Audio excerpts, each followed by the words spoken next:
Hello friends, Radhe Radhe. कैसे हो आप सभी। मैं दीपा आप सभी का आपके अपने चैनल दीपा मैथ्स पर आपका बहुत बहुत वेलकम करती हूँ। जैसे कि गाइस आप सभी को पता है, दीपा मैथ्स चैनल पर है आपकी एनटीपीसी के एग्जाम्स जो चल रहे हैं उसकी हम प्रिपरेशन भी कर रहे हैं साथ में। तो आरआरबी एनटीपीसी जो 2025 में एग्जाम्स चल रहे हैं इसमें हम जो आज प्रैक्टिस सेट करेंगे, ये आज हमारा 5वां प्रैक्टिस सेट रहेगा जो आपके जो है प्रीवियस पेपर के सेट है। तो आज हम इसमें पूरे 30 क्वेश्चन के आसपास क्वेश्चन करेंगे। तो 30 क्वेश्चन को हम वन बाय वन कैसे करते हैं कंटिन्यू देखिए। चक्रवर्ती ब्याज गणना वार्षिक तौर पर होती है। दर पर एक धनराशि 2 वर्षों में 1600 से रुपए हो जाती है और 3 वर्षों में जो है वो 1700 हो जाती है। तो ब्याज की दर ज्ञात कीजिए। इन्होंने बोला है कि ब्याज जो है हमने चक्रवर्ती ब्याज की दर पर दिया है। 2 वर्ष में जो है ब्याज कितना हो जाता है, वो 1600 हो जाता है। और जो 3 वर्ष में ब्याज हो जाता है वो कितना हो जाता है, 1700 हो जाता है। आपने एक इसमें गौर किया होगा कि 2 वर्ष में हो रहा है 1600 और 3 वर्ष में हो रहा है 1700। ब्याज या तो आपका चक्रवर्ती हो या फिर आपका साधारण ब्याज हो। जो 1 साल का ब्याज होता है वो आपका जो होता है साधारण ब्याज होता है, या वो चक्रवर्ती ब्याज हो या फिर वो साधारण ब्याज हो। जो पहले साल का ब्याज होता है वो आपका कैसा होता है, साधारण ब्याज होता है, मतलब कि सिंपल इंटरेस्ट होता है। कैसे होता है देखिए, अगर मैंने आपको जो है 100 रुपए उधार दिए हैं, 100 रुपए उधार दिए मैंने आपको 10% पे, 10% पे दिए 1 साल के लिए। तो ये 100 से डिवाइड करेंगे, कितना ब्याज मिलेगा मुझे, 10 रुपए। इसका मतलब जो मुझे टोटल पैसे दिए जाएंगे वो कितने दिए होंगे, आप मुझे वापस जो मैं लूंगी 110 रुपए में वापस लूंगी। अगर यही ब्याज मैं चक्रवर्ती ब्याज पे दूं, अब सिंपल ब्याज में तो ये है कि पहले ब्याज का जो पहले साल का मुझे पैसा मिला है वो 110 रुपए मिला है। ऐसे फिर दूसरे साल का जो पैसा मिलेगा वो मुझे 110 मिलेगा, तीसरे साल का जो पैसा मिलेगा वो भी मुझे 110 मिलेगा। इसका मतलब यह है कि सिंपल इंटरेस्ट पे जो है, जो तुम मैंने मूल राशि जो उधार दी थी उसी राशि पर क्या है, ब्याज रहेगा। लेकिन चक्रवर्ती ब्याज में ऐसा नहीं होता। चक्रवर्ती ब्याज में क्या होता है कि अगर मैंने आपको 100 रुपए उधार दिए हैं तो इस 100 रुपए की जो मुझे ब्याज मिला है, अब जो आपने मुझसे मान लो 4 साल के लिए पैसे लिए हैं, तो 100 रुपए मैंने जो आपको दिए थे, आपने मुझसे कितने साल के लिए, 4 साल के लिए। तो इसमें जो 100 रुपए में पहले साल जो थे उस पर जो ब्याज मुझे मिला है कितना हो गया, 110 रुपए। अब जो ब्याज लगेगा वो 110 रुपए पे लगेगा, ना कि 100 रुपए पे लगेगा। तो इसे ही बोलते हैं हम चक्रवर्ती ब्याज। मतलब कि ब्याज के ऊपर भी जब ब्याज लग जाता है उसे बोलते हैं चक्रवर्ती ब्याज, मतलब कंपाउंड इंटरेस्ट। तो 100 रुपए का जो मुझे साधारण ब्याज मिला था, 110 रुपए हुआ था वो, इसमें राशि मिला के 10 रुपए का ब्याज मिलकर 110 हुआ था। जो अब मुझे सेकेंड ईयर के लिए मैं जो दूंगी वो मैं 110 पे दूंगी चक्रवर्ती में। तो चक्रवर्ती में जब ब्याज कब लगेगा, दूसरे नंबर पे, जब दूसरे साल के लिए मैं जोड़ूंगी तब मेरा इस मूल राशि पे ब्याज लगेगा। लेकिन फर्स्ट ईयर के लिए तो मेरा जो इंटरेस्ट होता है वो सिंपल इंटरेस्ट और कंपाउंड इंटरेस्ट कैसा रहता है, बराबर रहता है। मतलब कि कोई भी 1 साल हो उसमें साधारण ब्याज और चक्रवर्ती ब्याज हमारा कैसा रहेगा, बराबर रहेगा। देखिए यही चीज मैंने आपको समझानी थी। अब देखिए इस क्वेश्चन को कितना आसानी से हुआ। 2 साल में जो है 1600 हुआ किसी चीज का ब्याज, और 3 साल में जो है 1700 हुआ है किसी चीज का ब्याज। तो 1 साल का जो ब्याज मिल गया मुझे, कितना रुपए मिल गया, 100 रुपए। एक ब्याज जो 2 साल में राशि हुई है वो 1600 हुई है, और 3 साल में वही राशि कितनी होगी, 1700। तो 1 साल का जो मैं ब्याज देखो कितना मिला है, 1600, वो 100 रुपए। तो अगर मैं मूल राशि इसे मान लू कि 1 साल बाद मुझे फिर कितने मिले, 1700। अगर मैं इस वाली राशि को मूल मान लू, मतलब पी मान लू, प्रिंसिपल मान लेती हूँ, तो ये मुझे जो है फिर यहाँ पे कितना मिल जाएगा, 100 रुपए इस पे ब्याज मिला। तो हमारा फॉर्मूला होता है एस आई बराबर P into R into T upon में 100। ये सभी आप बचपन से पढ़ते आ रहे, इसमें तो आप सभी क्या हो गए, खिलाड़ी हो चुके हैं। देखिए एस आई कितना मिला है मुझे, 1 साल का जो ब्याज देखा मैंने कितना हुआ है, 100 रुपए। पी कितना था, 1600। इस पे तो ब्याज बन के आया। आर कितनी है, आर तो हमें निकालनी है। और टी कितने साल में हुआ, ये 1 साल में, क्योंकि ये 2 साल का है, ये 3 साल का है, मतलब कि 1 साल में जो ब्याज मिल रहा है वो कितना मिल रहा है, 100 रुपए। तो टी कितना हुआ, 1/100। इस 2 जीरो से ये 2 जीरो कटिंग कर देंगे हम। 4 के टेबल से 4 पे कटा, और ये 4 के टेबल से 25 पे कटेगा। ये कितना हुआ, 25/4। 25/4 का मतलब क्या होता है, 6.25%। 6.25%, ऑप्शन नंबर डी हमारा इसका सिंपल सा आंसर हो जाएगा। आइए नेक्स्ट क्वेश्चन देखते हैं। क्वेश्चन नंबर 2 है, यदि एक संख्या और उसके 25% का अंतर जो है वो 24 है तो वो संख्या कितनी होगी। तो संख्या हमेशा अपने आप में क्या मानेंगे हम, 100%। संख्या कितनी रहेगी, वो 100%। तो इसने कहा यदि संख्या और एक संख्या और उसके 25% का अंतर, कोई भी संख्या जो है अपने आप में 100% है, कोई भी संख्या जो है अपने आप में 100% है। 100% और उसके 25% का अंतर, 100% और उसका 25% कितना रहेगा, 25% निकालूंगी तो कितना रहेगा, 75 हो जाएगा, क्योंकि 100% कोई चीज रहेगी और 25% का अंतर करना है, मतलब घटाना है, तो 100 में से 25 माइनस कर दूंगी तो कितना बचेगा, 75। तो 75% जो है वो हमारे किसके बराबर हो जाएगा, 24 के। इन्होंने पूछा है कि वो संख्या क्या है, संख्या अपनी क्या मानी थी हमने, 100%। तो 24 ये सभी को पता है कि क्रॉस मल्टीप्लाई में चला जाता है। 25 या 75, 25 चौका 100, 3 अट्ठे 24, 8 चौक 32। ऑप्शन नंबर बी हमारा इसका सिंपल सिंपल सीधा सा आंसर हो जाएगा। आइए नेक्स्ट क्वेश्चन देखते हैं। क्वेश्चन नंबर 3 है, एक समद्विबाहु त्रिभुज का आधार 8 सेंटीमीटर है, इसकी समान भुजाओं में से एक 5 सेंटीमीटर है, आधार से उसके शीर्ष की ऊंचाई क्या है। समद्विबाहु, सम मतलब समान, द्वि मतलब दो और बाहु मतलब भुजा। समान दो भुजा वाला त्रिभुज है। समान दो भुजा वाला मतलब कि ये दो भुजा कैसी है, हमारी समान है, और ये वाला जो है हमारा इसका क्या है, आधार है। ये दोनों भुजा कैसी है, हमारी समान है। इन्होंने कहा जिसका आधार कितना है, हमारा 8 सेंटीमीटर। आधार जो है ये हमारा जो 8 सेंटीमीटर है, ये वाला। समान भुजाओं में से एक भुजा 5 है, अगर ये वाली भुजा 5 है तो ये वाली भुजा भी कितनी रहेगी, 5 रहेगी। आधार से उसके शीर्ष का हमारी ऊंचाई पूछिए, ये वाली। ये जो होता है 90 डिग्री का एंगल होता है और बिल्कुल बीच में डलता है लाइन के। ये आधार के बिल्कुल जो है दोनों हिस्सों को बराबर बराबर बांटती है। अगर पूरी की पूरी लाइन हमारी 8 है तो ये हमारी कितनी बचेगी, 4, और ये वाली कितनी बचेगी, हमारी 4। आप सभी को पता है एक ट्रिपलेट्स होती है 3 4 5। ट्रिपलेट्स होती है 3 4 5। 3 ये मान लू, 4 5। 5 हमेशा बड़ा होता है, 90 डिग्री के जो सामने बनता है कर्ण बनता है, 90 डिग्री के सामने कर्ण हमारा 5 है। ये अगर 4 है तो ये कितनी रहेगी, हमारी 3। तो इसका मतलब हमारी ऊंचाई कितनी आई, 3। इसका ऊंचाई जो है 3 है, तो आधार की ऊंचाई ऑप्शन नंबर ए हमारा इसका सिंपल सा सीधा सीधा आंसर हो जाएगा। आइए नेक्स्ट क्वेश्चन देखते हैं। नेक्स्ट क्वेश्चन है हमारा क्वेश्चन नंबर 4। एक दुकानदार ने 2 खिलौने प्रत्येक को रेट 990 में बेचा। पहले खिलौने को जो है 10% के लाभ में बेचा और दूसरे खिलौने को जो है 10% हानि पर बेचा, तो कुल लाभ या हानि प्रतिशत बताइए। एक चीज देखो पहले कि कोई भी चीज अगर मैं 100% है, कोई भी चीज क्या है, 100% है। अगर मैं इस पे कहती हूँ कि मैं इसे 25% लाभ पे बेच रही हूँ, इसे मैं जो है 25% के लाभ पे बेच रही हूँ, फिर इसे ही मैं 25% की हानि पर बेच देती हूँ। इसे पहले मैंने क्या करा, 25% के लाभ पे बेचा, फिर इसे ही मैंने 25% की हानि पर बेचा। तो आप क्या बोलोगे कि जो हमारा मतलब आया है, जो हमारा होगा उसमें कोई लाभ या हानि नहीं होगी। आप यही तो कहोगे कि एक चीज है, अगर मैं इसको पहले 100 रुपए की चीज है, मैंने इसे जो है 25% के लाभ पर बेच दी, अब मैं उसी चीज को जो है वो जो हमारी आएगी उसे अगर मैं 25% की हानि पर बेच दूं तो क्या हमारा 100 ही आएगा।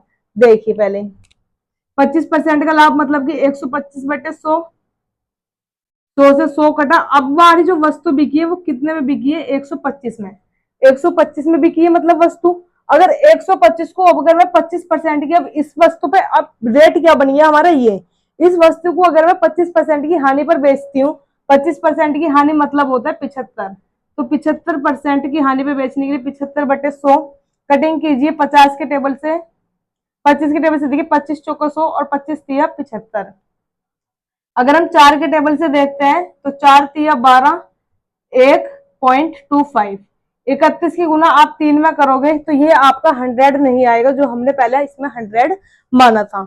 इसका मतलब क्या है कि जब वस्तु हम 100 पर, कोई वस्तु 100 में थी, 25% की अगर हम उसे मतलब प्रॉफिट में बेचेंगे, लाभ पे बेचेंगे, अब जो भी हमारा मान आएगा उससे अगर हम 25% की हानि पर बेचेंगे तो हमें कुछ ना कुछ परसेंट हानि होगी। इसमें यह नहीं होगा कि जो हमने 25% के लाभ पे बेचा फिर 25% की हानि पर बेचा, तो हमारी वही वैल्यू आ जाएगी जो हमने अपनी मान रखी थी।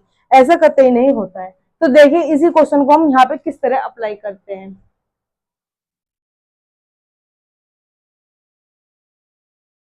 इन्होंने बोला है कि कोई भी वस्तु है, दो वस्तु है जो 990 रुपए में इन्होंने बेची है। एक पे जो है 10% का लाभ हो रहा है और दूसरे पे 10% की हानि हो रही है। जब 10% का लाभ होता है, मान लो 100 है, 100 पे 10% का लाभ मतलब कि 110/100 हो जाएगा।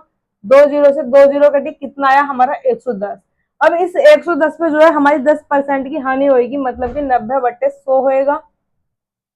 अब देखो 20 से इन 20 कटूंगी तो 11 9 जा 99, तो कितना आया हमारा 99।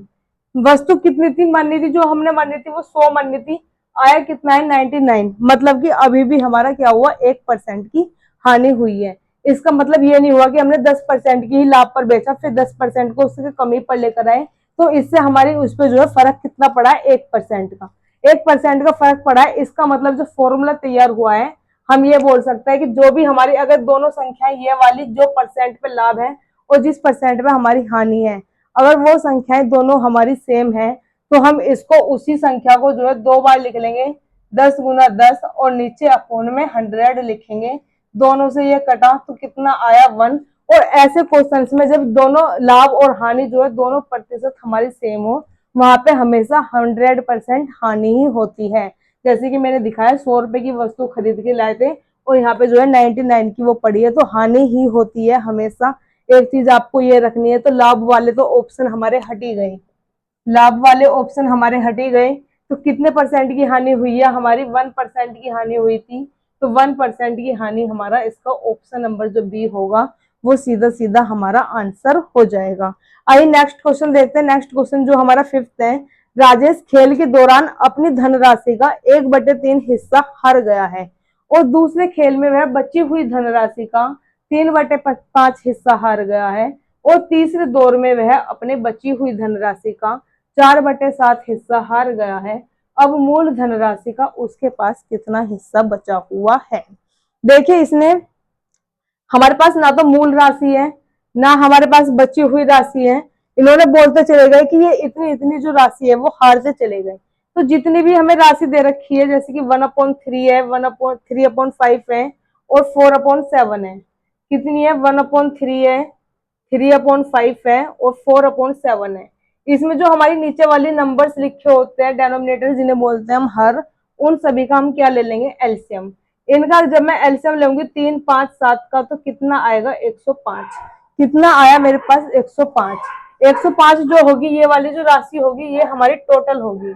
टोटल राशि है जो हमारी एलसीएम आती है। मैंने हर बार क्वेश्चन में बताया कि जो भी हम एलसीएम लेकर आते हैं, वो ट्रेन वाला चैप्टर हो, समय कार्य वाला चैप्टर हो या पाइप टंकी वाला चैप्टर हो, उसमें सभी में मैंने क्या बताया है कि जो भी हम एलसीएम लेते हैं वो हमारा क्या होता है, टोटल।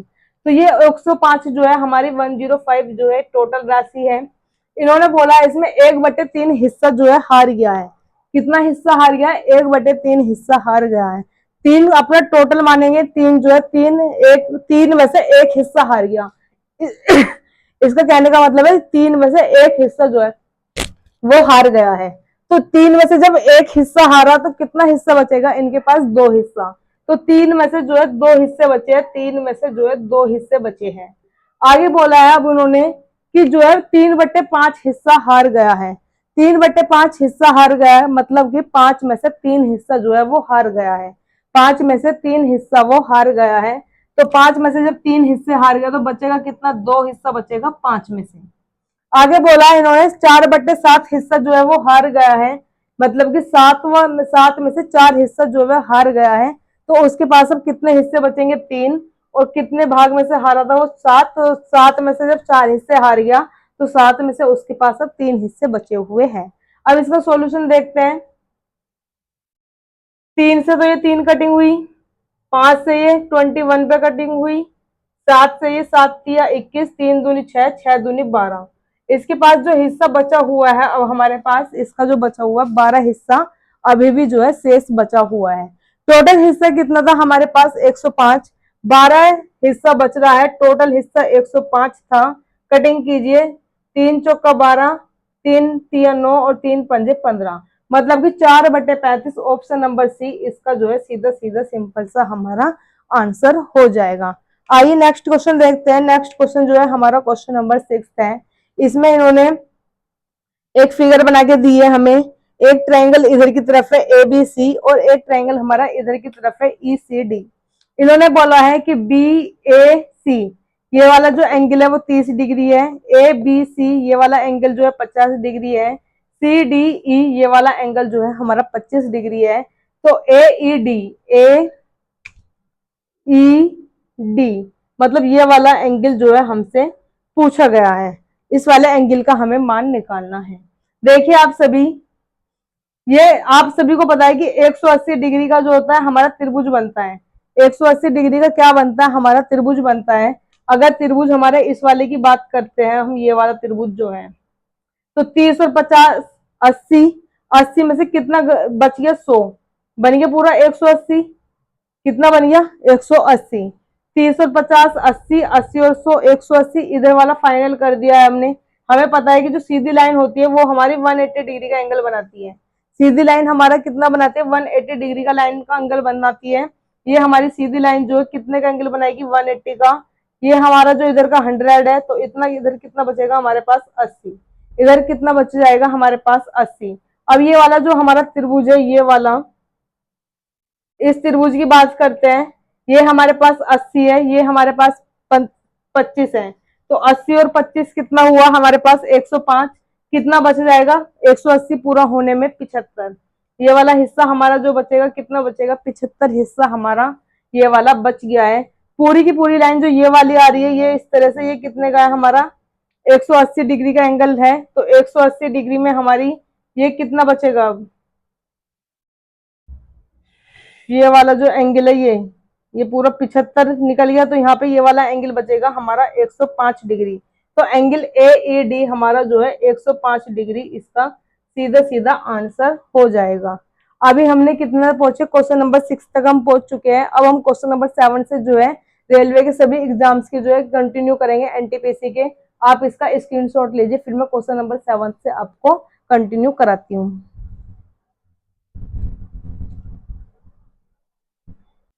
आइए भाई नेक्स्ट क्वेश्चन देखते हैं। नेक्स्ट क्वेश्चन है क्वेश्चन नंबर 7।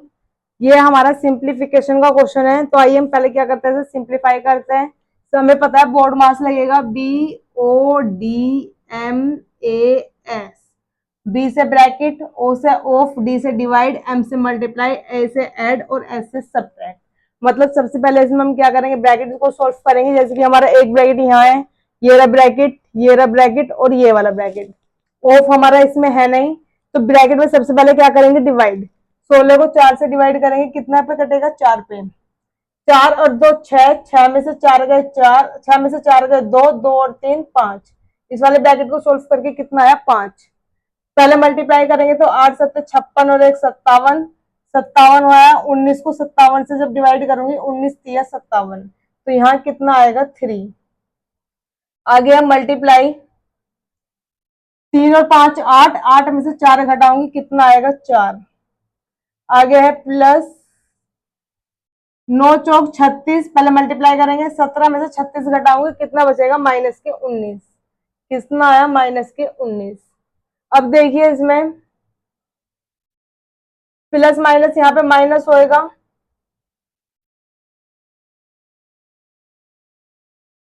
19 में से 4 घटाऊंगी, ये क्या बचेगा माइनस के 15। आगे 3 मल्टीप्लाई में है, 5 प्लस में है। पहले क्या करेंगे, हम मल्टीप्लाई करेंगे, क्योंकि बोर्ड मास से पहले हमें मल्टीप्लाई करनी है। 15 3 45, कितना आएगा माइनस के 45। और 45 में से 5 घटाऊंगी तो यह आएगा हमारा माइनस के 40, क्योंकि बड़ी संख्या के आगे जो है हमारा माइनस है।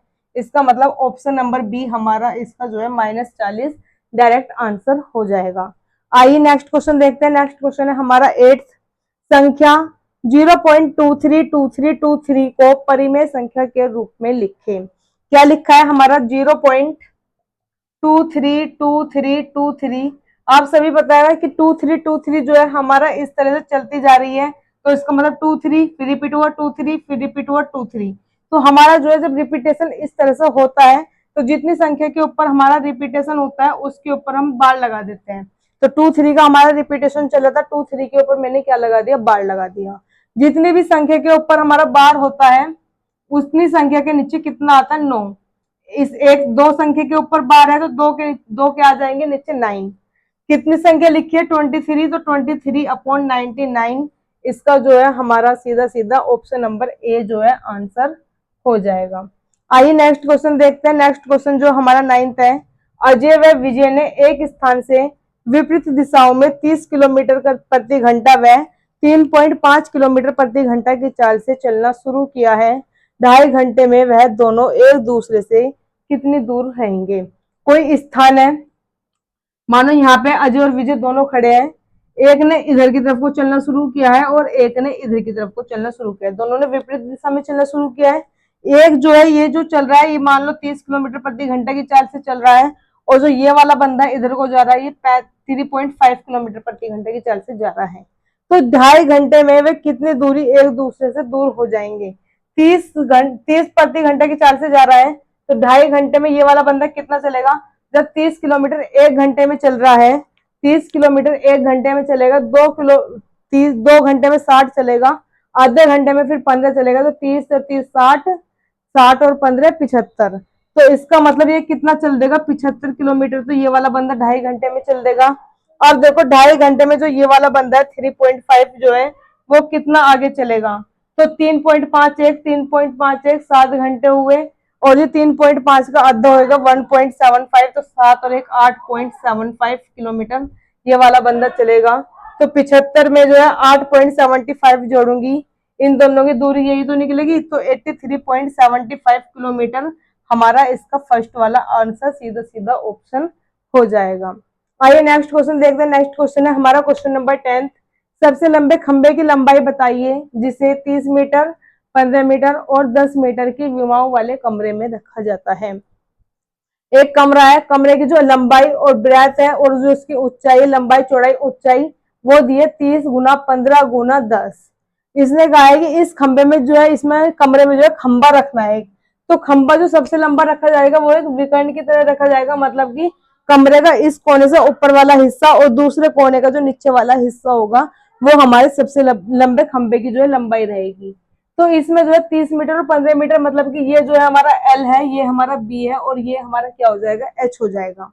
तो इसमें जो है हमारा फॉर्मूला होता है सीधा सीधा L square plus B square plus H square. जब हमारी सबसे लंबे विकर्ण की या खंबे की या बांस की या किसी डंडे की जब भी हमसे लंबाई निकालने के लिए गए, तो हमारा जो विकर्ण का फॉर्मूला होता है वो होता है L square plus B square plus H square. L कितनी है हमारी 30, 30 का स्क्वायर जो होगा हमारा 900, 15 का स्क्वायर जो होगा 225, 10 का स्क्वायर होगा 100। सबको ऐड करिए, 900 और 100 1000, 1000 मतलब 1225 हो गया। 1225 का जो हमारा भार निकलेगा वो निकलेगा 35, मतलब ऑप्शन नंबर डी हमारा इसका सीधा सीधा आंसर हो जाएगा। आइए नेक्स्ट क्वेश्चन देखते हैं। नेक्स्ट क्वेश्चन जो है हमारा क्वेश्चन नंबर 11 है। दो 500 को एक साथ फेंका जाता है, उस पर अंकित संख्याओं का योग नोट किया गया है, योग के 12 होने की जो प्रायिकता क्या होगी। आपने पढ़ा होगा प्रोबेबिलिटी, प्रोबेबिलिटी 9th 10th में सभी ने पढ़ा है, 11th 12th में भी है ये। तो दो पासे हैं, पासे मतलब क्या होता है, लूडो का दाना, जो डाइस होती है हमारी, उन्हें जो हमने फेंका है उन पे जो नंबर लिखे होते हैं 1 2 3 4 5 6, यही नंबर होते हैं, ये डॉट बनी होती है 1 2 3 4 5 6। सभी लीडो खोलते हैं, सभी लीडो में जो है 1 2 3 4 5 6 या तो नंबरिंग लिखी होती है या उसमें डॉट बनी हुई होती है। तो उन पे जो है 2 बार फेंका गया है, एक लीडो को इधर से फेंका, एक लीडो को दाना इधर से फेंका। तो इस तरह से ये वाले लीडो के दाने जो है कितने वो बनाएंगी, तो कितनी प्रायिकता बन सकती है हमारा। मानो एक तरफ से मैंने एक लीडो का दाना फेंका, इससे एक आया, इससे भी एक आया, इससे एक आया, इससे 2 आया, इससे एक आया, इससे 3 आया, इससे एक गया, इससे 4 आया। तो ऐसी हमारी एक से ही ये एक हो सकता है, और ये 5 से 6 तक जो भी हमारे नंबर है 6 तक के ये सारे हो सकते हैं। तो एक लीडो के दाने से जो है हमारी कितनी प्रोबेबिलिटी बनती है, टोटल की टोटल बनती है 36। ये याद करना है कि एक बार फेंका जाएगा, लीडो में कितने नंबर होते हैं 6, अगर एक बार फेंके गए तो 6 बार प्रोबेबिलिटी बन सकती है कि एक बार 1 आ सकता है, 2 आ सकता है, 3 आ सकता है, 4 आ सकता है, 5 आ सकता है, 6 आ सकता है। यदि वो नंबर जो है 2 5 से 2 बार फेंके गए हैं तो बन जाती है 6 का स्क्वायर करेंगे 36। तो कितनी प्रोबेबिलिटी बनेगी टोटल की? टोटल 36। अब इन्होंने पूछा है कि उसमें से जो है हमने नोट किया है कि योग के जो 12 होने की प्रायिकता क्या होगी। योग के जब 12 कब होंगे? जब हमने ये वाला दाना फेंका लीडो का, इससे भी 6 आए, और ये वाला लीडो का दाना फेंका, इससे भी 6 आए। 6 और 6 मिलके जब बनेंगे हमारे दोनों का योग मिलके 12। उससे पहले तो क्योंकि फिर तो 6 से तो कम ही नंबर है, अगर 6 आएगा इससे 5 आएगा तो 6 और 5 11। सिर्फ और सिर्फ एक कंडीशन हमारी ऐसी होगी जब दोनों दाने हमने फेंके, दोनों डाइस को हमने फेंका, जो लीडो का 5 था, जो दोनों को फेंके हम, दोनों में जो 6 आए, तो एक ही कंडीशन बनती है हमारी 12 बनने की, जब दोनों का योग 12 होगा, कि दोनों को फेंकने पर कितना आना चाहिए? हमारा 6। 6 और 6 कितना होगा? 12 है। तो टोटल प्रोबेबिलिटी कितनी है? हमारी 36 है। टोटल प्रोबेबिलिटी में से सिर्फ एक प्रोबेबिलिटी ऐसी बन रही है हमारी, एक प्रायिकता ऐसी है जब दोनों का योग हमारा कितना आएगा? 12। तो दोनों का योग 12 आने की एक प्रायिकता है। टोटल कितनी है? 36, मतलब कि 1/36 इसका सिंपल सा सीधा सीधा आंसर हो जाएगा। आइए अब नेक्स्ट क्वेश्चन देखते हैं। नेक्स्ट क्वेश्चन जो है क्वेश्चन नंबर 12 है। वह सबसे छोटी संख्या कौन सी है जिसमें 3 जोड़ने पर 27, 35, 25 और 21 से वो संख्या जो है पूर्ण विभाज्य हो। अगर मैं आपसे कहूं कि अगर मैं 15 में कितना जोड़ूं कि जो ये संख्या 3 और 9 से पूरी पूरी विभाज्य हो। कोई संख्या 15 है, 15 में मैं कहूंगी 3 और 9 से पूरी पूरी विभाज्य हो, तो ये क्या जोड़ना पड़ेगा इसमें मुझे? ये संख्या 3 से तो हमारी कट रही है, अगर मैं इसे 9 से देखती हूँ तो 9 दूनी 18, कितने की जरूरत पड़ रही है? +3 की। तो इसमें जो है हम जोड़ने की बात करेगा तो उसमें क्या है, हम जोड़ के देखेंगे। जैसे कि इसने बोला 27, 35 और 25 और 21। 27, 35, 25, 21, इन संख्याओं से जो है हमारी ये संख्याएं जो है पूरी पूरी कटनी चाहिए। तो सबसे पहले मैं 3 का टेबल लेती हूँ। 3 के टेबल से ये कटेगा 9 पे, 35 नहीं कटने का, ऐसे उतार देंगे। 25 नहीं कटेगा 3 के टेबल से, ऐसे उतार देंगे। 3 सत्ते 21। आइए अब भी 3 का टेबल लिया, 3, 35 नहीं कटेगा, ऐसे उतार दिया। 25 नहीं कटेगा, ऐसे उतार दिया। 7 ऐसे उतार दिया, नहीं कटेगा। फिर 3 लिया, 3 1 पे कटा, 35 नहीं कटेगा, 25 नहीं कटेगा और 7 भी नहीं कटेगा। आगे क्या ले लेती हूँ? 5 ले लेती हूँ। 5 से ये कटेगा 7 पे, 5 से ये कटेगा 5 पे, और 7 तो कटेगा ही नहीं। फिर 5 लिया मैंने, 7 तो कटेगा नहीं, 5 ये 1 पे कटा, ये 5 7 ऐसे रह जाएगा, ये नहीं कटेगा। फिर 7 लिया, ये 1 1 1, अब हमारे सारे क्या हो गए? 1 1 हो गए। तो हमारा जो इनका एलसीएम आया, कितना आया? इन सब का हमारा एलसीएम कितना होगा? इन सब का एलसीएम आएगा हमारा 4725। 4725। अब इन्होंने बोला है कि जिसमें 4725, तो अब हमारा क्या है? आंसर आ गया है। मतलब कि 27वीं, 35वीं, 25वीं, 21वीं, ये जो है सारी की सारी हमारी कट जाएंगी। ठीक है। अब बोला गया इसमें कि कितना जोड़ूं, इसके अंदर कोई संख्या है, उस संख्या के अंदर कितना जोड़ूं कि इन सभी संख्याओं से जो है वो संख्या हमारी डिविजिबल हो जाए। अगर मैं कहूं कि उस संख्या में हमारी कितनी डिविजिबल हो जाए, तो पूरी की पूरी संख्या जो आ रही है हमारी 4725 आ रही है। लेकिन संख्या 4725 आ रही है, ये हमारी सभी कटने वाली है कि ये जो 4725 है वो हमारी 27 से भी कट रही है, 35 से भी कट रही है, 25 से भी कट रही है और 21 से भी कट रही है।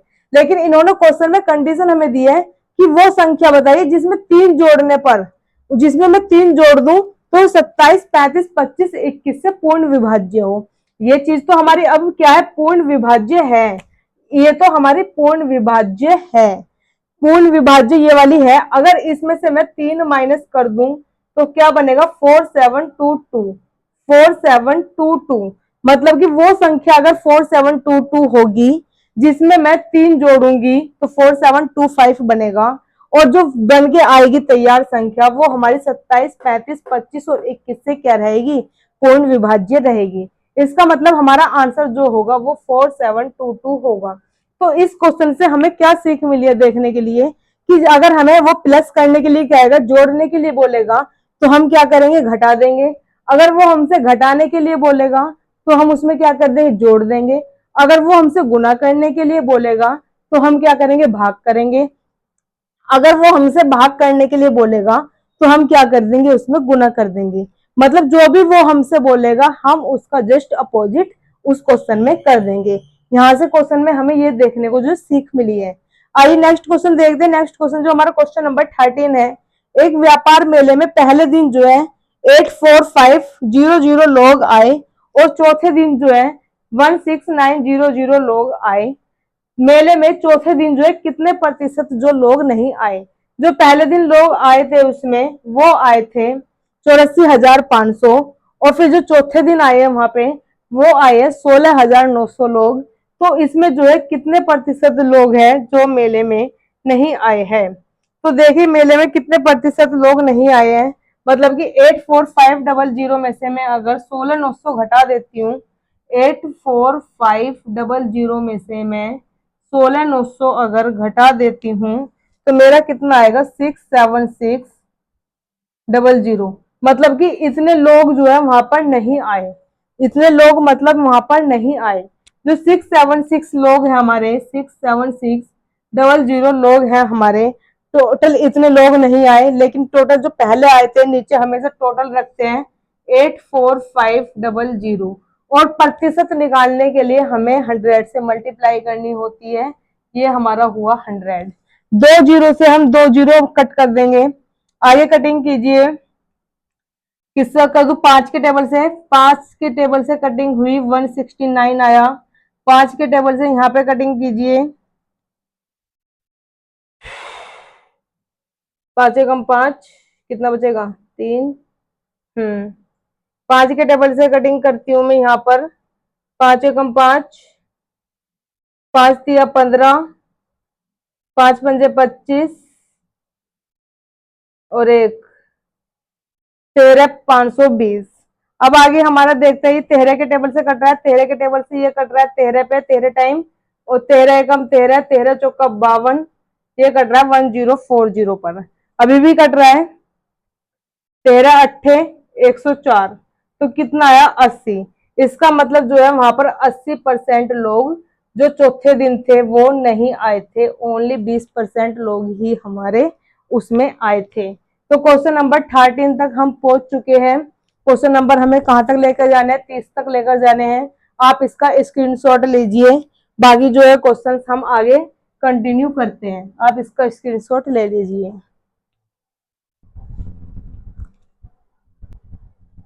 आइए भाई नेक्स्ट क्वेश्चन देखते हैं। नेक्स्ट क्वेश्चन है हमारा क्वेश्चन नंबर 14।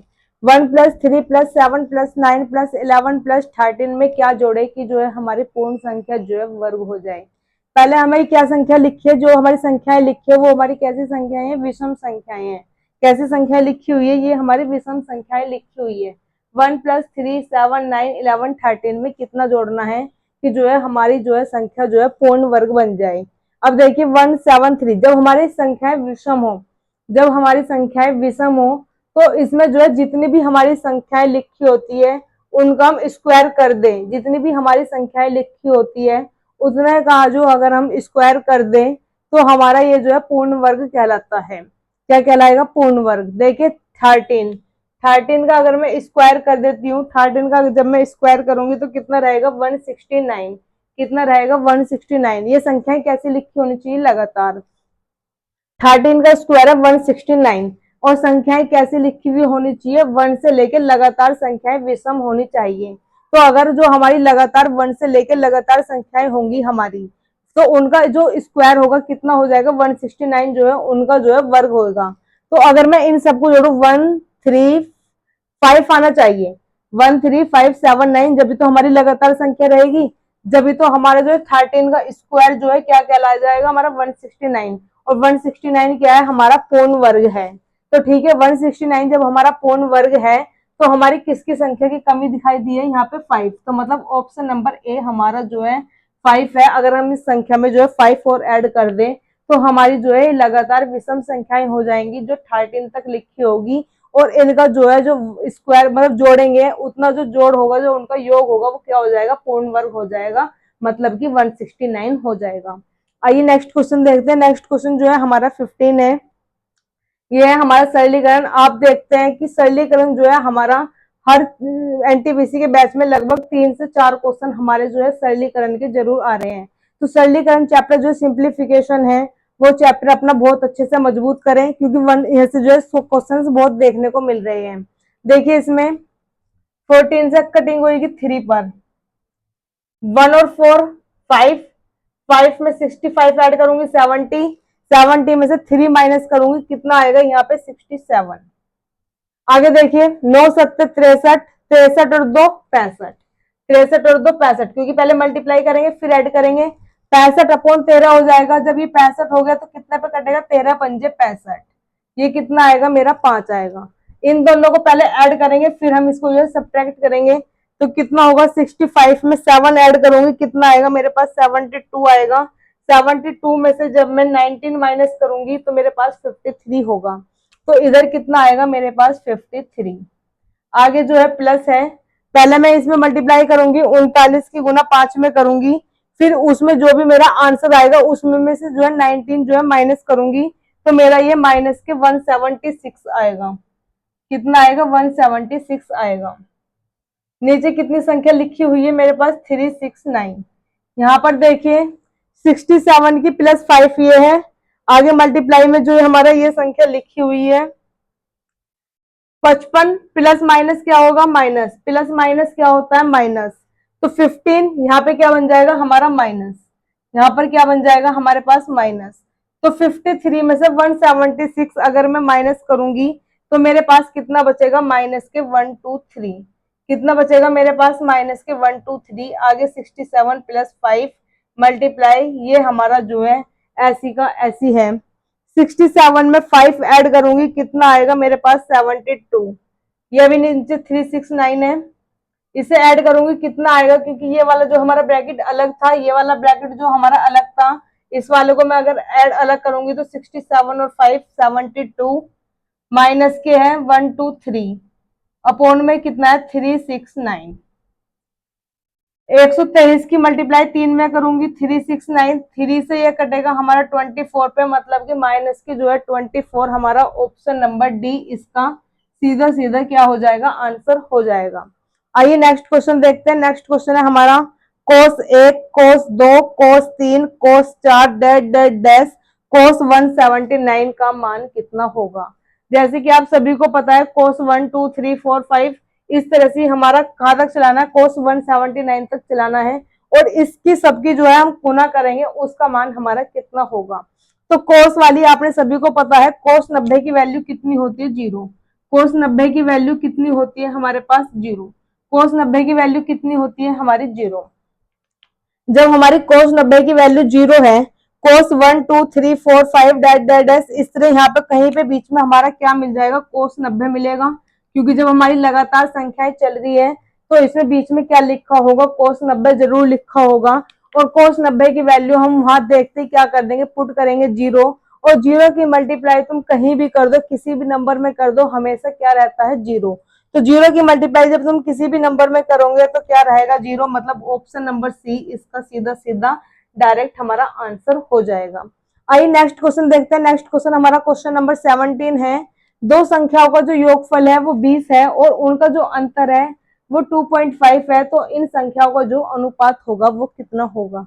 ये मैंने आपको कितनी बार क्वेश्चंस कराए हैं कि जब दो संख्याओं को योग दिया हो और उन्हीं दो संख्याओं का अंतर दिया हो तो जो हमारी बड़ी संख्या होगी वो उन दोनों संख्याओं को हम जोड़ के आधा कर देंगे, और जो हमारी छोटी संख्या होगी वो उन दोनों को हम घटा के आधा कर देंगे, तो हमारी जो है ये संख्याएं आ जाती है।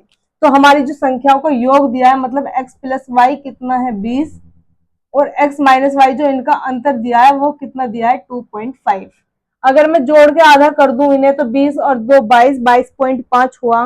22.5 का जब मैं आधा करूंगी तो मेरे पास कितना आ जाएगा 11.25। x की वैल्यू कितनी आएगी मेरे पास 11.25। अगर ये y है, y मतलब कि 20 में से 2.5 घटाऊंगी कितना बचेगा मेरे पास 17.5, कितना बचेगा मेरे पास 17.5, और 17.5 का जो मैं 17.5 में से जो मैं आधा करूंगी 17.50 का आधा कितना हो जाएगा मेरा 17.5 16, 16 का आधा 8, 8.75 मेरा जो है y की वैल्यू हो जाएगी। y की वैल्यू कितनी हो जाएगी मेरे पास 8.75। 8.75 मेरी y की वैल्यू आई। इन्होंने हमसे जो है इनका दोनों का रेशो पूछा है, मतलब कि x रेशो y हमसे पूछा गया है 11.25 रेशो 8.75। पॉइंट से पॉइंट हटा दूंगी, 25 की टेबल से काटिए, 25 चौका 100, 12 इधर गया, 125 बना, 25 पंजे 125, 25 दिया 75, 12 इधर जाएगा, 25 पंजे 25, 125।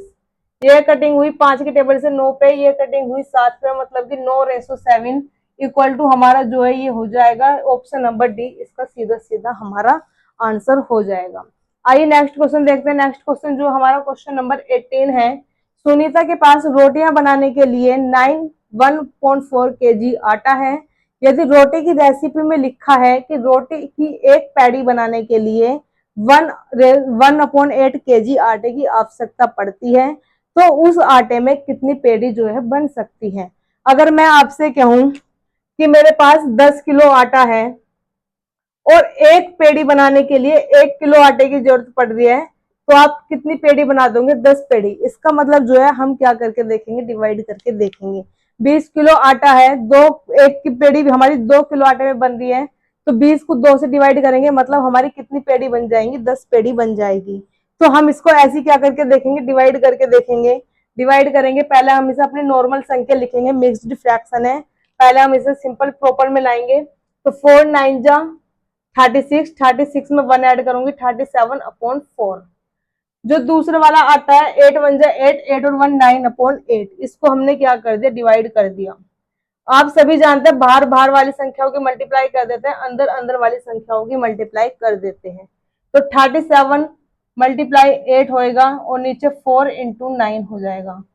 इसमें जो है लगभग कितने आटे में जो है हमारी कितनी पेड़ी बनेगी, लगभग लगभग में हमें आंसर चाहिए। तो 9 4 जा 36 लगभग लगभग हमारा कट जाएगा, 4 2 जा 8, तो 4 2 जा 8 जो है हमारी 8 पेड़ी इस आटे की बन जाएगी। तो ऑप्शन नंबर डी हमारा लगभग 8 आंसर हो जाएगा, क्योंकि हमारी जो पेड़ी होगी वो टोटल पेड़ी नंबर में पूरी आएगी, ये पॉइंटों में नहीं आएगी।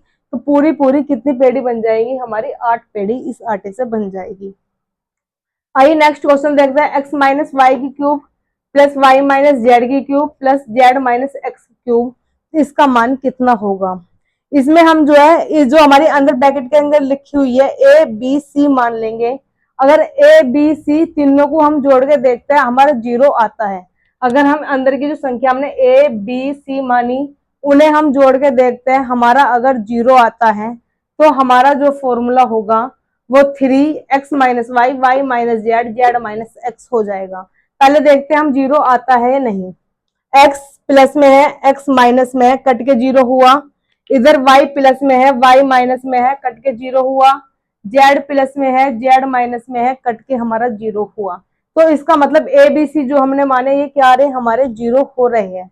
अगर हमारे पास 0 ये हो रहे हैं, तो इसमें जो है हमारा 3x minus Y, Y minus Z, Z minus X इसका डायरेक्ट आंसर हो जाएगा। मतलब ऑप्शन नंबर सी हमारा इसका डायरेक्ट आंसर हो जाएगा। आइए नेक्स्ट क्वेश्चन देखते हैं। नेक्स्ट क्वेश्चन जो हमारा 20 है, एकदम सिंप्लीफाई करना है, बिल्कुल पॉइंटों में संख्याएं लिखी हुई है, उन संख्याओं को हमें क्या करना है, ऐड करना है। तो पॉइंटों की संख्या तो आप सभी ऐड कर लेते हैं, लेकिन ऐड कैसे करनी है मेरे साथ देखिए। 620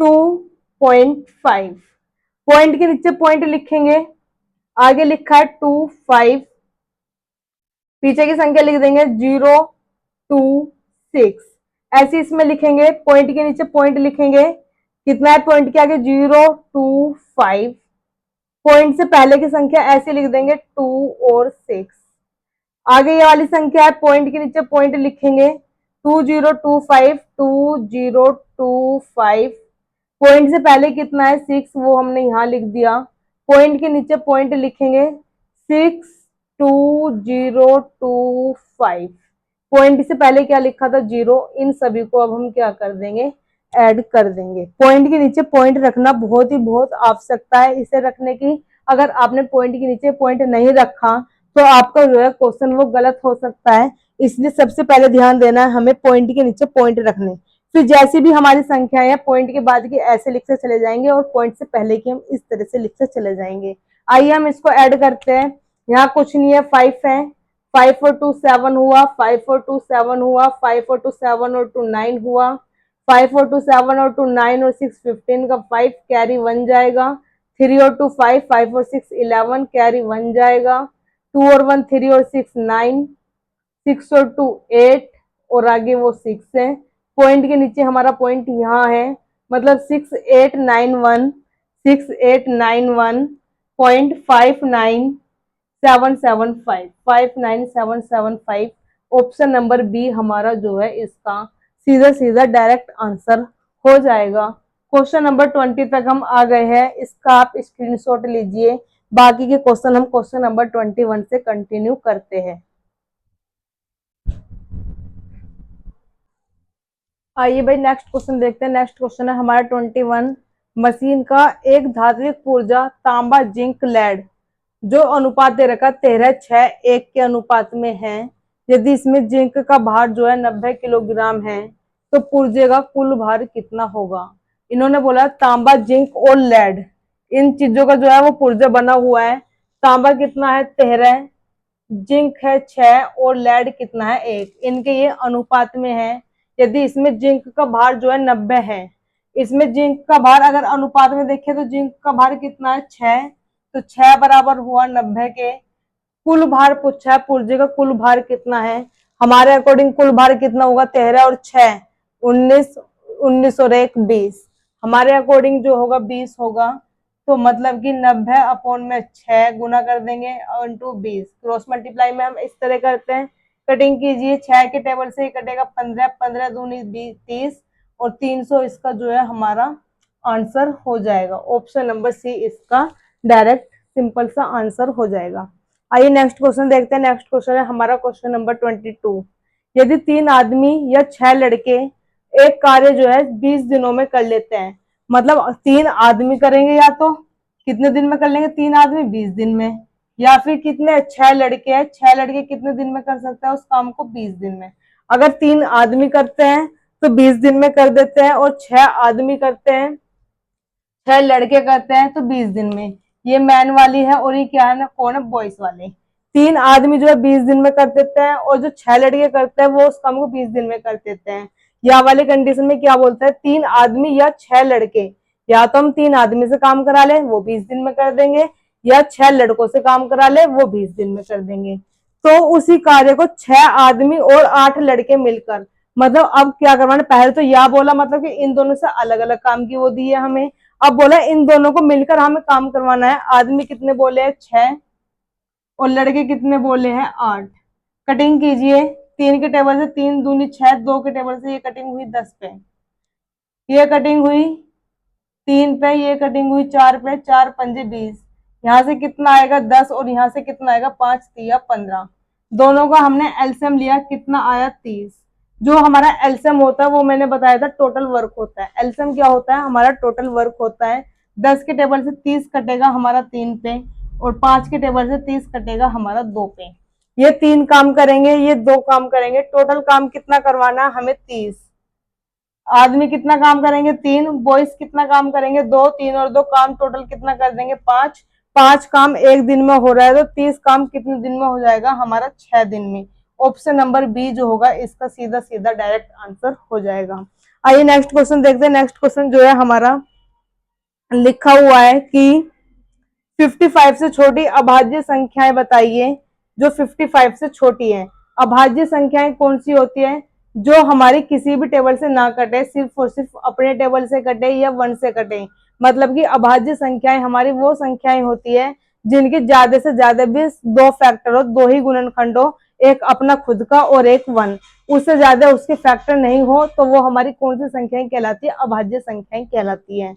तो अभाज्य संख्याएं देखिए कौन कौन सी है, जैसे कि मैं बोलूं 2 है, 3 है, 5 है, 7 है, 11 है, 13 है, 17 है, 23, 29, 30, 31 हो जाएगा, 32, 33, 34, 35, 36, 37, 38, 39, 40, 41, 43, 47, 50, 51, 53 और 55 से पहले यही होगी। इन संख्याओं को टोटल गिनिए कितनी संख्याएं हैं ये हमारी 1 2 3 4 5 6 7 8 9 10 11 12 13 14 15 15 संख्याएं हमारी लिखी गई है। एक संख्या हमारी कौन सी रह गई है देखिए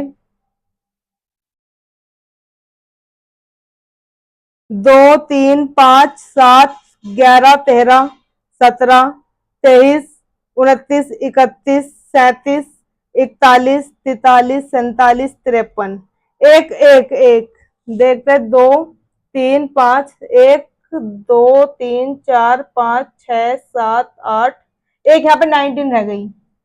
कौन सी रहेगी 19 कितनी रहेगी 19 सभी संख्याएं कंप्लीट हुई 19 हमारी रह गई थी। तो कितनी संख्याएं होगी अब हमारी ये 16 संख्याएं हो गई। इसका मतलब ऑप्शन नंबर ए जो होगा हमारा सीधा सीधा आंसर हो जाएगा। अभाज्य संख्याएं हमें जो है देखनी पड़ती है, इसमें हम कोई फॉर्मूला कोई ट्रिक्स वगैरह नहीं लगा पाते। इसमें जो है हमें देखनी ही पड़ती है कि 55 से छोटी अभाज्य संख्याएं कितनी है, क्योंकि वो संख्याएं हमें कहीं से कहीं तक भी बता सकता है कि 100 से छोटी बताइए 75 से छोटी बताइए, इसका कोई लॉजिक नहीं होता है। आइए नेक्स्ट क्वेश्चन देखते हैं। नेक्स्ट क्वेश्चन जो हमारा 24 है, एक वस्तु को 138 में बेचने पर जो है 8% की हानि हुई है 8% की। अब वो जो है 4% का लाभ कमाना चाहता है, तो वो वस्तु जो है कितने में बेचेगा। अब उस वस्तु की कीमत क्या रखेगा वो। देखो 8% की हानि हुई है उसकी, 8% की हानि हुई है। 100% में अगर कोई चीज अपने 100% रखती है, 8% की हानि कब होगी जब मैं उस वस्तु को जो है 92% पर बेचूंगी। 92% पे जब मैंने वो वस्तु बेची, परसेंट में देखा तो 92 में बेची है, और अगर रुपए देखो तो 138 रुपए में बेची है। कितने का लाभ कमाना है 4% का लाभ कमाना है, मतलब कि 104। 100% तो अपने आप है, तो 104 अपॉन ये हो जाएगा 138 अपॉन में 92 मल्टीप्लाई जो होगा 104 कीजिए। 4 से कट रहा है ये हमारा, 4 दूनी 8 4 तिया 12, 4 से कट रहा है 4 दूनी 8 4 छिक्का 24, 23 के टेबल से ये हमारा यहाँ पे कट जाएगा 6 से, और 26 की गुना 6 में करिए, 6 6 36 को 6 कैरी गया 3, 6 दूनी 12 और 3 15, तो 156 जो होगा हमारा इसका ऑप्शन नंबर बी सिंपल से सीधा सीधा आंसर आ जाएगा। आइए नेक्स्ट क्वेश्चन देखते हैं। नेक्स्ट क्वेश्चन जो है हमारा 25 है, इसमें ये हमें फिगर बनाकर दी हुई है। इन्होंने पूछा है हमसे एंगल का एक्स का मान कितना रहेगा। ऑप्शन दिया है 65 70 55 और 60। देखिए इसमें एंगल का कितना मान होगा, कितनी लाइन का है 1 2 3 4 5। जब हमारी 5 लाइन का कोई हमें पेंटागन दिया गया हो, क्या बोलता है इसको पेंटागन। जो पेंटागन हमारा जो है 5 लाइन का है, तो 5 लाइन वाले में जो होगा हमारा मतलब कि angle A plus angle B plus angle C plus angle D plus angle E equal to होगा 540 के। मतलब ट्राइंगल होता है, ट्राइंगल कितने का होता है हमारा एबीसी 3 एंगल होता है, उसमें एबीसी जो होता है 3 एंगल होता है ट्राइंगल में, वो होता है हमारा टोटल 180 डिग्री का। उसके बाद आता है हमारे पास रेक्टेंगल। रेक्टेंगल में कितनी साइड होती है हमारे पास 4 साइड होती है। एबीसीडी जो हमारा बनेंगे एंगल, वो हमारे कितने के होंगे 360 डिग्री के। फिर आता है हमारा पेंटागन। पेंटागन में जो हमारी कितनी साइड होती है 5 साइड होती है, और जो इनके एंगल का सम होता है वो कितना होएगा हमारा 540 540 के। अब देखिए इसमें ये वाला जो सीधा है ये 90 डिग्री का एंगल बना रहा है। आगे देखिए 80 है, सीधी की सीधी लाइन हमारी कितनी की होती है 180 की, तो ये वाला एंगल हमारा कितना बचेगा 100। कितना बचेगा ये वाला एंगल हमारा 100। ये वाला हमारा एंगल 75 है, सीधी की सीधी लाइन कितने की होती है हमारी 180 की। 180 में से अगर मैं 65 घटाऊंगी कितना बचेगा मेरे पास 95। कितना बचेगा मेरे पास ये वाला 95।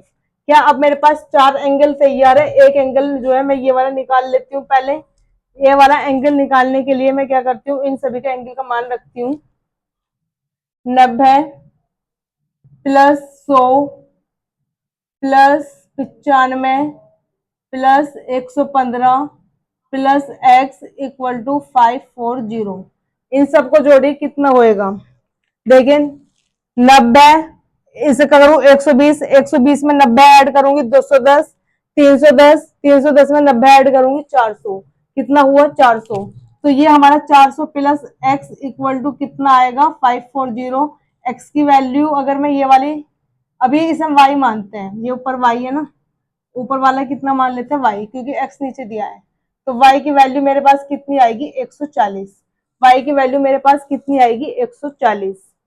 देखिए कहीं गड़बड़ तो नहीं हुई। 115, 115 में 95 ऐड करूंगी कितना होगा 120, 120 में 90 ऐड करूंगी कितना होगा 210, 210 और 100, 310, 310 में 90 ऐड करूंगी कितना आएगा 310 और 90 400 इक्वल टू कितने के रहेगा 540 के। ये हमारा यहाँ पे ये वाला एंगल गलत आया 95। 180 में से जो है हम 65 घटाएंगे 115 आएगा यहाँ। 115 हमारा 95 जो है गलत लिखा हुआ है, ये 115 आएगा। अब इसे हम ऐड करेंगे 115 और 115 कितना होगा 230, 330, 330 में अगर मैं 90 ऐड करूंगी तो कितना होएगा 330 में 90 ऐड करूंगी 330 और 70 420, ये कितना हो जाएगा मेरे पास 420।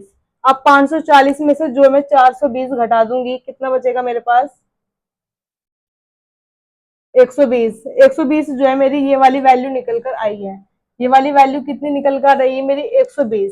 अगर ये पूरी लाइन 180 की है, 120 से ये मेरी ऊपर वाली आ गई तो 180 की है, तो ये पूरा एंगल कितने का होता है सीधी लाइन पे रेखा का जो एंगल होता है हमारा वो होता है 180 डिग्री। तो ये सीधी लाइन पे एंगल है तो 120 है, तो ये कितना बचेगा मेरा 60। तो एक्स की वैल्यू कितनी हो जाएगी मेरी 60। इसका सीधा सीधा ऑप्शन डी आंसर हो जाएगा। आइए नेक्स्ट क्वेश्चन देखते हैं। नेक्स्ट क्वेश्चन है हमारा 36.1 अपॉन में है 102.4, इसका जो है वर्गमूल पूछा है, मतलब इसका हमसे स्क्वायर रूट पूछा गया है। यहाँ भी एक संख्या के बाद पॉइंट है, यहाँ भी एक संख्या के बाद पॉइंट है, पॉइंट से हम पॉइंट हटा देंगे। 361 का जो अंडर रूट होगा वो कितना रहेगा 361 अपॉन में 1024 अंडर रूट में वर्गमूल में ऐसे लिखते हैं। 361 जो होता है हमारा 19 का होता है और 1024 हमारा जो है 32 का होता है, मतलब 19 अपॉन 32 हमारा इसका सीधा सीधा ऑप्शन नंबर भी आंसर हो जाएगा। आइए नेक्स्ट क्वेश्चन देखते हैं। नेक्स्ट क्वेश्चन हमारा क्वेश्चन नंबर 27 है। अविनाश, भुवनेश और चमन किसी कार्य को क्रम से 20, 30, 60 दिनों में कर सकते हैं। अविनाश उस कार्य को पूरा करने में कितने दिन लेगा यदि भुवनेश और चमन हर तीसरे दिन उसकी जो है मदद करें। इन्होंने बोला है पहले हमसे अविनाश, भुवनेश और चमन। अविनाश, भुवनेश और चमन। अविनाश जो है 20 दिन में कर रहा है, ये 30 दिन में कर रहा है, ये 60 दिन में कर रहा है। एलसीएम कितना है हमारा 60। 20 3 60, 30 दूनी 60, 60 एकम 60। जो भी हमारा एलसीएम होता है वो मैं बोलती हूँ हमेशा कि ये क्या होता है हमारा टोटल। टोटल वर्क हुआ तो वर्क का काम है तो वर्क रहेगा, तो ये क्या है हमारा टोटल वर्क है। अब देखिए ए जो है 3 दिन एक दिन में कितना काम कर रहा है 3। ए जो है एक दिन में कितना काम कर रहा है 3। बी जो है एक दिन में 2 काम कर रहा है। सी जो है एक दिन में जो है 1 काम कर रहा है। ये हमारी जो है एक दिन की सबकी इनकी कैपेसिटी आ गई है। तो अब इसने बोला अविनाश उस कार्य को कितने दिन में पूरा करेगा यदि भुवनेश और चमन जो है हर 3 दिन बाद उसकी हर तीसरे दिन जो है मदद करने आएंगे। और देखिए अविनाश जो है पहल के दिन और दूसरे दिन तो अकेले अकेले काम करेगा, और जो तीसरे दिन आएंगे यहाँ पे अविनाश अकेले काम करेगा, यहाँ अविनाश अकेले काम करेगा, और यहाँ पे तीसरे दिन जो है अविनाश के साथ में ये दोनों भी आएंगे भुवनेश और चमन। तो ये 2 दिन तो वो अविनाश जो है अकेले अकेले काम करेगा, और तीसरे दिन जो है अविनाश और भुवनेश और चमन दोनों ये इनकी हेल्प करने के लिए आएंगे।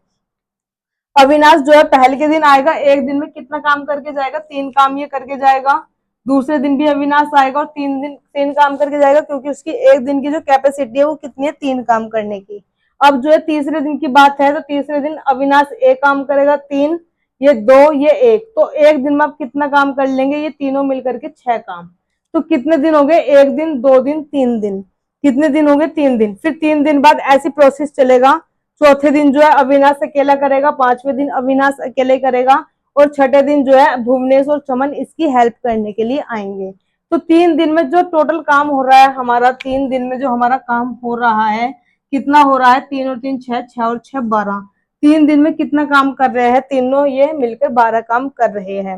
आगे फिर अगर हम इसमें जो है काम हमें टोटल कितना करवाना है 60 काम।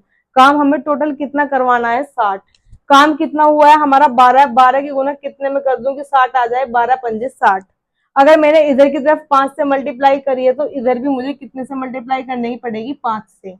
तो यहाँ पे 5 दिया, 15 दिन लगेंगे 60 काम होने के लिए। कितने दिन लगेंगे मुझे, 15 दिन लगेंगे 60 काम होने के लिए। मतलब ऑप्शन नंबर जो सी होगा वो हमारा डायरेक्ट सी जो होगा, सिंपल सिंपल आंसर आ जाएगा। कहाँ तक पहुंच गए हम, क्वेश्चन नंबर 27 तक पहुंच गए हैं। 2-3 क्वेश्चन और हमें रह गए हैं, तो उन्हें अभी हम कंटिन्यू करेंगे। आप इन क्वेश्चंस का स्क्रीनशॉट लीजिए।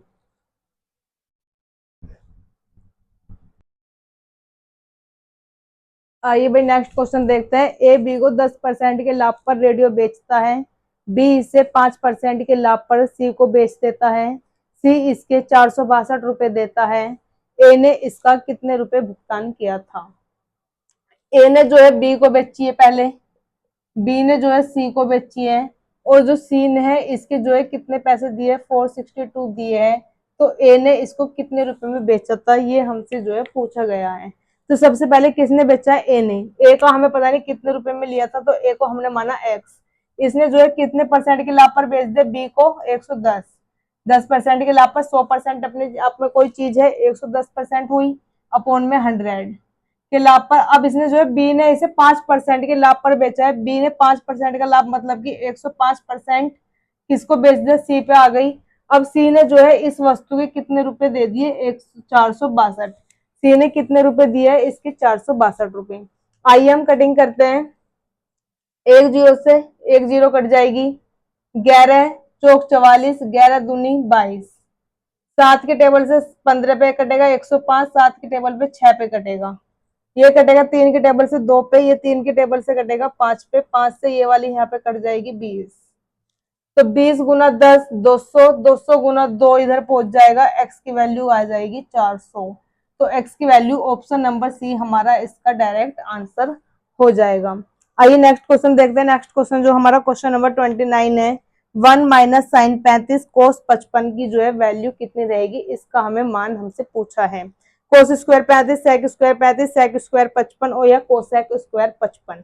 देखिए जब हमारे पास इस तरह का योग दिया हो, कोस हमारा साइन में चेंज होता है, साइन हमारा कोस में चेंज हो जाता है, ये हमें पता है। दोनों का योग देखते हैं, 35 और 55 90 है। हाँ जी 35 और 55 90 है। इसका मतलब इन दोनों का जो है 90 वाला जो है, इसमें हमें फॉर्मूला लगाना है।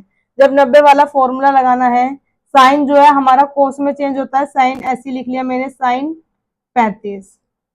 कोस जो है हमारा किस में चेंज होएगा, साइन में। तो कोस को मैं क्या लिख सकती हूँ, 90 माइनस 35। कोस को मैं क्या लिख दूं यहाँ पे, 90 माइनस 35। 55 को लिखा मैंने 90 माइनस 35। जब हमारे पास कोस 90 माइनस ए होता है तो ये हमारा चेंज होता है साइन ए में। किस में चेंज होएगा, साइन ए में। तो देखिए ये हमारा कोस 90 माइनस ए है, मतलब कि साइन ए बन गया, साइन 35 ये रहा, और जी साइन 35 हमारा यहाँ पे बन गया, क्योंकि ए की वैल्यू कितनी है 35। आगे 1 माइनस साइन 2 बन गए, तो sine square 35, sine square 35। 1 minus sine square theta, 1 minus sine square theta हमारा किसके बराबर होता है, कोस स्क्वायर थीटा के। किसके बराबर होता है हमारा, ये होता है कोस स्क्वायर थीटा, मतलब कि कोस स्क्वायर 35 हमारा इसका ऑप्शन नंबर ए सीधा सीधा आंसर हो जाएगा। आइए नेक्स्ट क्वेश्चन देखते हैं। नेक्स्ट क्वेश्चन जो हमारा 30 है, इसका लास्ट क्वेश्चन है हमारा। ए किसी कार्य को 25 दिन में तथा बी 20 दिन में कर सकता है। वे दोनों मिलकर कार्य 5 दिन करते हैं, उसके बाद एक कार्य छोड़ देता है। बी शेष कार्य कितने दिन में पूरा करेगा। इन्होंने बदला है कि ए जो है कितने दिन में कर देता है, 25 दिन में। बी जो है कितने दिन में कार्य कर देता है, 20 दिन में। दोनों का हमने एलसीएम निकाला, एलसीएम कितना आया 100। 25 के टेबल से 4 पे कटेगा, 25 20 के टेबल से ये 5 पे कटेगा। जो हमारा एलसीएम होता है वो मैंने आप सभी को बताया, ये क्या होता है, टोटल। टोटल है ये, वर्क की बात चल रही है, समय और कार्य वाला है, तो टोटल वर्क हमारा कितना हो जाएगा 100। एक दिन में ए जो है 4 काम करेगा, बी जो है एक दिन में 5 काम करेगा। इन दोनों की जो हमारी ये क्या है, कैपेसिटी। अब इन्होंने बोला है वे दोनों जो है मिलकर 5 दिन काम करते हैं। अब ये जो है 5 दिन काम करते हैं, मतलब कि दोनों ए प्लस बी मिलकर कितने दिन काम करते हैं, 5 दिन। 5 दिन के बाद जो है फिर उसके बाद ए जो है काम छोड़कर चला गया। ए जो है अब काम छोड़कर चला गया। अब कौन काम करेगा यहाँ पे? अकेला बी काम करेगा। जो काम हमारा बच गया है अब यहाँ पे वो बी जो है कितने दिन में पूरा करेगा, ये हमसे जो है पूछा है। ए जो ए और बी 5 दिन में करेंगे। ए एक दिन में कितना काम कर रहा है? 4। बी एक दिन में कितना काम कर रहा है? 5। तो ए प्लस बी दोनों मिलके एक दिन में कितना काम कर लेंगे? 9। एक दिन में दोनों कितना काम कर रहे हैं? 9 काम कर रहे हैं। तो 9 गुना 5, 9 पंजे कितना काम कर लेंगे? दोनों 5 दिन में 45 काम कर लेंगे। ए और बी दोनों मिलके 5 दिन में कितना काम कर लेंगे? 45 काम कर लेंगे। टोटल वर्क कितना था हमारा? 100 में से जो है हमारा 45 काम तो दोनों मिलकर कर चुके हैं। अब यहाँ पे जो है शेष कार्य कितना बचेगा? 55। ये क्या हमारा शेष कार्य कितना बचा हमारा? 55। ए हमारा जा चुका है, बी से हमें काम करवाना है। बी की एक दिन की कैपेसिटी कितनी है? 5। बी एक दिन में 5 काम करेगा तो 55 काम जो है ये 11 दिन में करेगा। 55 काम कितने दिन में करेगा? 11 दिन में करेगा। मतलब कि ऑप्शन नंबर ए इसका सीधा सीधा आंसर हो जाएगा। तो गाइस आपको कैसी लगी ये क्लास आरआरबी एनटीपीसी 2025 की जो हम तैयारी कर रहे हैं? आज हम प्रैक्टिस सेट हमने 5वां जो है सोल्व किया है पूरा। ये जो है कोई वैसा सेट नहीं है, प्रीवियस सेट है ये हमने, जिसमें पूरे 30 क्वेश्चन जो है मैथ के फुल डिटेल में इस तरह से सॉल्यूशन किया है कि अगर इस टाइप से इस तरह का कोई क्वेश्चन हमारा बनता है तो उस क्वेश्चन को आप जो है किसी भी एग्जाम्स में छोड़कर नहीं आने के। ये क्वेश्चंस ऐसे है जो हर एग्जाम में भर भर के पूछे जाते हैं। कोई सीजीएल का हो, सीपीओ हो, सीएचएसएल हो, एमटीएस हो, या कोई भी रेलवे का एग्जाम हो, ग्रुप डी, एनटीपीसी या किसी भी आपके बैंक पीओ का हो, सभी में जो है ये हमसे सीधे सीधे पूछे जाते हैं।